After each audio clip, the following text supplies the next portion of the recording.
हसन रजा पाशा साहब। Very much Pasha साहब, आपके वक्त के लिए पहला सवाल मैं ही किए देता हूँ। अब 10 साल जिस तरह आप फरमा रहे थे कि ये एक लॉन्ग सेंटेंस है, तो इसमें कोई इमीडिएट रिलीफ नज़र आता है? जिस तरह हमने देखा मियाँ साहब को तो ऐसे रिलीफ मिला माशाल्लाह, जिस तरह बारिश होती है, तो इसमें आप क्या देख रहे हैं? जी काई साहब, देखिए तोशाखाना में सज़ा हुई थी 3 साल और कानूनी इस्तिलाह में हम उसको शॉर्ट सेंटेंस कहते हैं, लेकिन जो 10 साल की सज़ा है वो शॉर्ट सेंटेंस की तारीफ़ में नहीं आती और यकीनन इसके लिए उनको शायद वेट करना पड़े।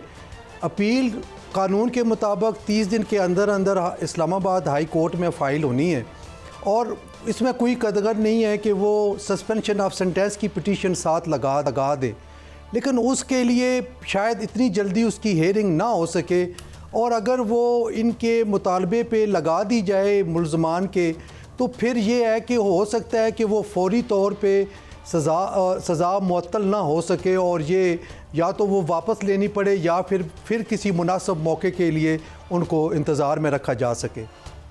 बिस्मिल्लाहिर्रहमानिर्रहीम। आबद बारी साहब, अस्सलाम वालेकुम। सलाम सर, कैसे हैं? सर, मैंने हाई कोर्ट बीट की 30 साल हो गए। कोई और प्राइम मिनिस्टर का केस इतनी तेज़ी में रात 12 बजे तक, जहां प्रोसिक्यूटर के असिस्टेंट को उनका वकील बना दिया जाए, वकला का ना सुना जाए, ऐसी कोई नज़ीर माजी में है कि इतनी जल्दी फैसले रात 12 बजे तक अडयाला जेल में अदालत लगी रहे? बिस्मिल्लाहिर्रहमानिर्रहीम। देखिए, ये तो शुरू से ही लग रहा था, ये जज साहब जिस तरह से केस चला रहे थे, आपको याद होगा कि 2 और इनके फैसले इसी केस में जो हुए थे वो हाई कोर्ट में चैलेंज हुए, वो सेट असाइड हुए और उसके बाद फिर दोबारा से केस इनके पास भेजा गया। इनको बदला नहीं किया। एक उनकी प्ली ये भी थी कि जज बाइस्ड है, इनको बदला जाए, लेकिन वो प्ली नहीं हाई कोर्ट ने मानी। लेकिन बिल्कुल आप वजह फराएं, मैंने इस तरह से नहीं देखा, क्योंकि हम लोग कई दिनों से सुन रहे थे आपके चैनल के तफस्सुस से और मुख्तलिफ, वो ख़ास तौर पर वो नजम सेठी साहब तो अपनी चिड़िया की कह रहे थे कि जी हमें बात तो खबर है, मेरी चिड़िया ने मुझे बताया है कि इनको 8 फरवरी से पहले हर हाल में सज़ा होगी या होनी चाहिए।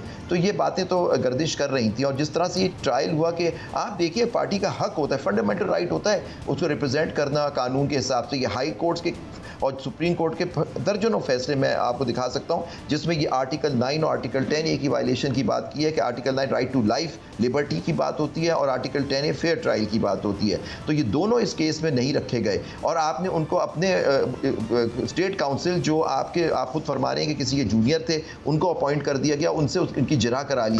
वो लोग मौजूद थे, आप उनके वकला नहीं आ रहे थे, आप उन पर कोई और तरीका इख्तियार करते, लेकिन जिरा करा देना किसी अपने अपॉइंटेड वकीलों से और फिर इतनी जल्दी फैसला दे देना कि 340 की पूर्व के बयान, उनका क्या डिफेंस का राइट था, नहीं था। उन्होंने जो तोशाखाना के अंदर एक ग्राउंड, ये आपको याद होगा, ये था कि उनकी शहादतों को सुना ही नहीं गया। तो ये सारी चीज़ें बड़ी, जिस तरह से इस केस को लेके चला गया, मेरिट की मैं बात नहीं कर रहा क्योंकि मैं समझता हूँ मेरिट पे तो ये केस ही नहीं है, लेकिन आज एक बात साबित हो गई। आपको याद होगा जब साइफर की बात इमरान खान साहब ने की तो हर कोई कहता था कि ये झूठ बोलते हैं, साइफर कोई चीज़ ही नहीं है और ये इनका ढोंग है, ये अपनी हुकूमत को बचाना चाह रहे हैं। आज एक तरह से एक बात तो साबित हुई कि साइफर था और साइफर में उनको सज़ा हो गई। कम से कम आज वो सच्चे तो साबित हो गए कि एक साइफर था। अब हाँ, कि उन्होंने उसकी वायलेशन की नहीं की, एक प्राइम मिनिस्टर है, वो देखना होगा कि अब जज की जब जजमेंट आएगी किस तरह से, किस ग्राउंड पर उन्होंने कहा कि जी इन्होंने ये वायलेशन किया, लहराना उसके सफिशेंट होता है उसकी वायलेशन। मैंने और आपने तो नहीं देखा। और इस पर आपको याद होगा पूरी आपकी जो सिक्योरिटी काउंसिल होती है, फौज जो सब बैठे होते हैं, उन्होंने एक डिमार्च भी दिया था अमेरिका को कि जी ये किस तरह की आपने हमारी this amount to interference in the affairs of Pakistan. तो ये इतना सीरियस मामला था, आज वो साबित भी हो गया एक साइफर था जिस पे कहा गया कोई साइफर था ही नहीं।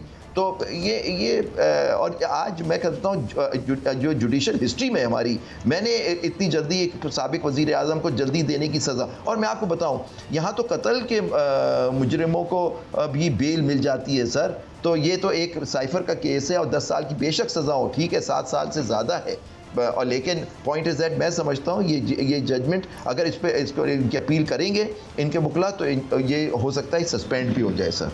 अच्छा पाशा साहब, ये बताएं, अभी आबद ज़ुबैरी साहब कह रहे थे जब वो डिटेल जजमेंट आएंगी तो फिर पता चलेगा कि किस वजूहात पे उन्होंने दी है। वो तो पूरी वजूहात नहीं लिख सकते, वो तो आपको भी पता है, इस वजह से सजा हुई है। डू यू थिंक कि वो डिटेल जजमेंट में लिख देंगे? बैकग्राउंड बात कर रहा था, कानूनी चीज़ें कह रहा था सर।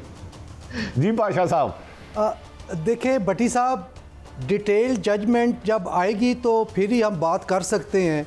लेकिन एक चीज़ जो कानूनी तौर पे है, जिस पे मैं बिल्कुल ये बात करने के लिए हक़ बजानब हूँ कि जब वो जजमेंट आएगी तो जो सस्पेंशन ऑफ सेंटेंस की बात हो रही है वो जजमेंट में से ही एरर निकालना पड़ेगा वकला को। मैं बात कर रहा हूँ फिक्सेशन की हद तक, क्या अपील फ़िक्स होगी? आप देखें 4 से 5 माह हो गए हैं आई थिंक तोशाखाना वाली केस की अपील में, वो अभी तक फ़िक्स नहीं हुई। तो इसके मतलब आप क्या कहेंगे कि क्या ये साल से पहले फ़िक्स होना आपको नज़र आ रही है? हाँ, जो सस्पेंशन ऑफ सेंटेंस की है वो किसी वक्त भी फ़ाइल की जा सकती है, लेकिन उसमें जो एक प्रॉब्लम होती है कि आप एविडेंस को डिस्कस नहीं कर सकते। आप सिर्फ वो देखते हैं कि जो जजमेंट में एरर है, जो तजादात हैं, जजमेंट से ही आपको निकालना पड़ेगा। तो वो जब सामने आएगी तो फिर ही पता चलेगा कि क्या उनके वकला जो हैं उस जजमेंट में से कोई चीज़ ऐसी निकाल पाएंगे जो कि सस्पेंशन ऑफ सेंटेंस की ग्राउंड बनती है। और अमूमन कत्ल के केसेस में भी ये देखा है कि जजमेंट में अगर कोई चीज़ सामने आ गई है कि कोई एरर आ गया, कोई तजाद आ गया, कोई ऐसा लूप होल्स आ गए, तो फिर उसका बेनिफिट जो है वो लाजमी मुल्ज़म को जाता है। ये नहीं हो सकता कि वो इस तरह रहे। लेकिन चूँकि 10 साल प्रोहिबिटरी क्लास में फ़ाल करता है सज़ा, तो उसके लिए फिर उसके पैरामीटर्स अलग हैं। वो बिल्कुल भी शॉर्ट सेंटेंस वाले पैरामीटर्स नहीं होते जिस तरह के तोशाखाना वाले में कंसिडर किए गए हैं।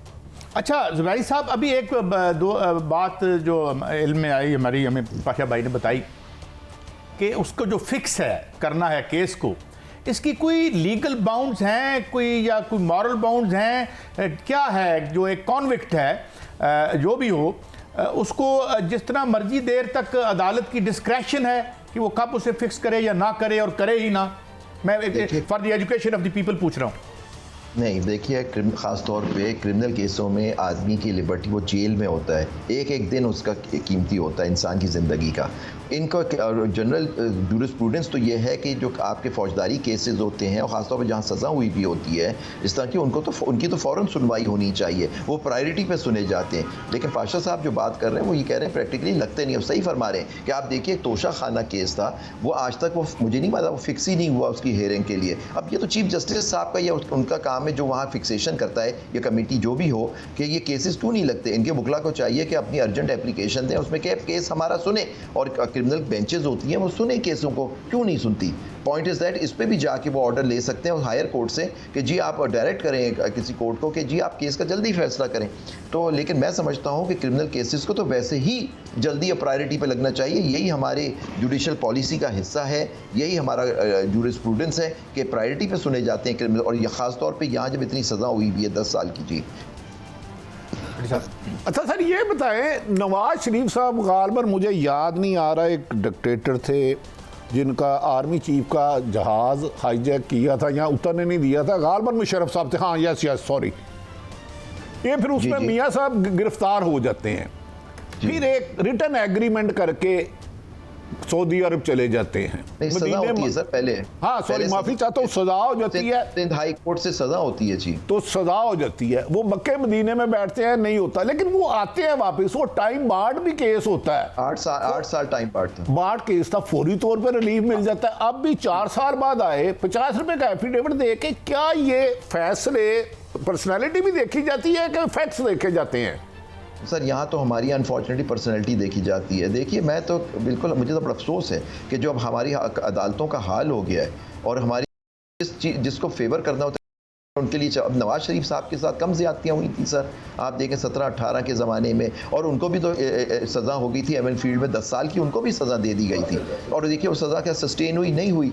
अब उसमें सदाकत थी नहीं थी, क्योंकि उनको और जो चीज़ें मैटर करते हैं वो सही थे, तो कोर्ट्स ने उसके हिसाब से फैसला कर दिया। अब वो 8 साल की उनकी जो टाइम बार्ड अपील थी उसको सुन के उनके हक़ में उस वक्त फैसला हो गया था 2008 में जब वो तशरीफ़ लाए थे। तो ये सारी चीज़ें आप हमारे सिस्टम की बात है। अब जुडिशरी पे मैं क्या कह सकता हूँ कि इसके बाद के आप क्या जो आज हो रहा है और उस मुल्क में हो रहा है जो चीज़ें, उसके बाद अल्लाह ही हाफिज़ है सर।